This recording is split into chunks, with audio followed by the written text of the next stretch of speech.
ಎಲ್ಲರಿಗೂ ನಮಸ್ಕಾರ ಸ್ನೇಹಿತರೆ.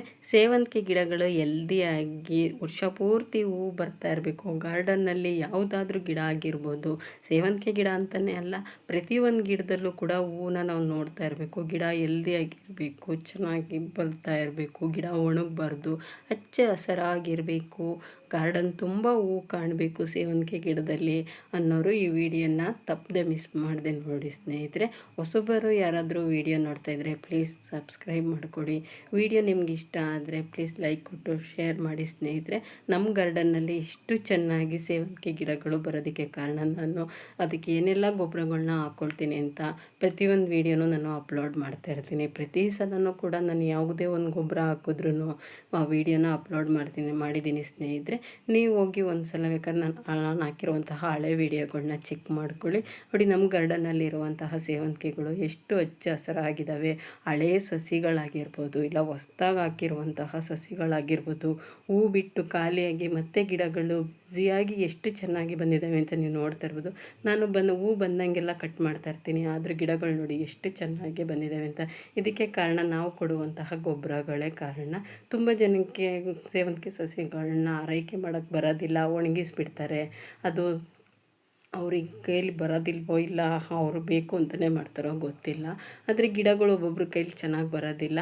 ನಾವು ಏನು ಯೂಸ್ ಮಾಡೋದಿಲ್ಲ, ಆದ್ರೂ ಕೂಡ ಗಿಡಗಳು ಎಷ್ಟು ಚೆನ್ನಾಗಿ ಬಂದಿದ್ದಾವೆ ಅಂತ ನೀವು ನೋಡ್ತಾ ಇರ್ಬೋದು.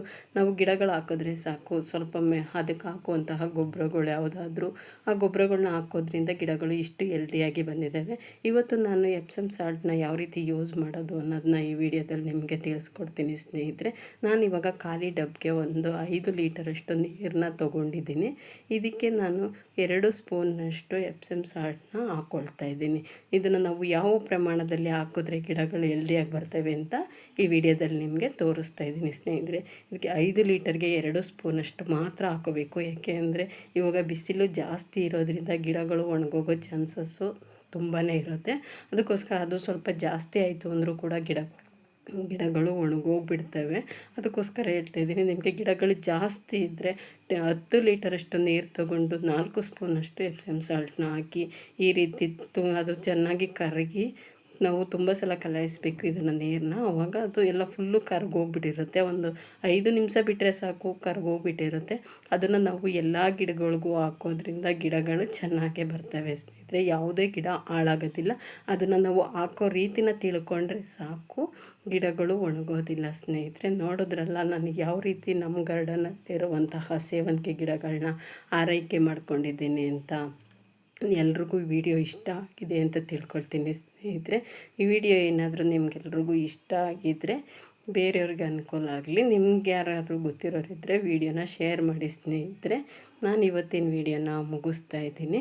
ಎಲ್ಲರಿಗೂ ಧನ್ಯವಾದಗಳು ಸ್ನೇಹಿತರೆ. ಮುಂದಿನ ವಿಡಿಯೋ ಜೊತೆ ಸಿಗ್ತೀನಿ.